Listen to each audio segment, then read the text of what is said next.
നമ്മുടെ വീട്ടിലെ പഴമക്കാരൊക്കെ എപ്പോഴും പറയൂലേ, കുട്ടികളെ നിങ്ങൾ ശപിക്കരുത്, അവരെ ചീത്ത പറയരുത്, മോശമായിട്ടൊന്നും പറയരുത്. അതെന്തുകൊണ്ട് അങ്ങനെ പറയുന്നത് നിങ്ങൾക്കറിയാം? 1994 ഒരു ജപ്പാൻ സയൻറ്റിസ്റ്റ് ആയിട്ടുള്ള മസാറു ഇമോട്ടോ ഒരു പരീക്ഷണം നടത്തുകയുണ്ടായി, ഒരു റൈസ് വാട്ടർ എക്സ്പെരിമെൻറ്റ്.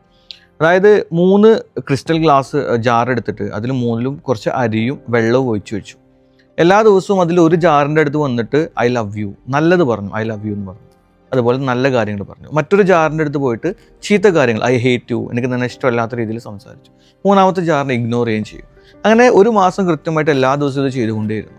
ഒരു മാസം കഴിഞ്ഞ് ഓരോ ജാറുകളിൽ നോക്കിയപ്പോൾ നല്ല കാര്യങ്ങൾ പറഞ്ഞു, അതായത് ഐ ലവ് യു എന്ന് പോലെ നല്ല കാര്യങ്ങൾ പറഞ്ഞ ആ ജാറിൽ അരി ഫെർമെൻ്റ് ആവുകയും അതൊന്ന് നല്ല മണം ഉണ്ടാവുകയൊക്കെ ചെയ്തു. കാണാൻ നല്ല വൃത്തിയായിരുന്നു അത്.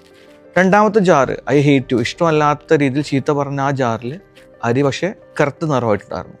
അതുപോലെ തന്നെ ഇഗ്നോർ ചെയ്ത് അതൊരു ഡിസോർഡേഡ് ആയിരുന്നു, രണ്ടും കൂടെ ആയിട്ട് നാശമായിട്ടുണ്ടായിരുന്നു. സോ ഇത് നമുക്ക് മനസ്സിലാക്കാൻ പറ്റും, നമ്മൾ എന്താണ് പറയുന്നത് അതാണ് ശരിക്കും സംഭവിക്കുന്നത്. നമ്മുടെ മനുഷ്യൻ്റെ ഹ്യൂമൻ ബോഡിയിൽ 70% വെള്ളമാണ്. അപ്പോൾ നമ്മളെന്താണോ നമ്മളെക്കുറിച്ച് പറയുന്നത് അതാണ് ശരിക്കും നമ്മൾ നടക്കുന്നത്. ഓരോ ദിവസവും ഒരു മനുഷ്യൻ്റെ എനർജി, അയാളുടെ സക്സസ് എന്ന് പറയുന്നത് നമ്മളെങ്ങനെയാണ് നമ്മളോട് സംസാരിക്കുന്നത്. എല്ലാ ദിവസവും നമ്മളെ ശപിച്ചിട്ടാണ് തുടങ്ങുന്നതെങ്കിൽ നമുക്ക് ആ ദിവസം മോശമാവും, അല്ലെങ്കിൽ നമുക്ക് മൊത്തം ലൈഫ് മോശമാക്കി സംഭവിക്കുള്ളൂ. അതിന് പകരം നമ്മളെ തന്നെ പ്രൊമോട്ട് ചെയ്യുകയും നമ്മളെ തന്നെ എൻകറേജ് ചെയ്യുകയും ചെയ്യുവാണെങ്കിൽ നമ്മുടെ ലൈഫിൽ സക്സസ് ഉണ്ടാവുകയും ചെയ്യും.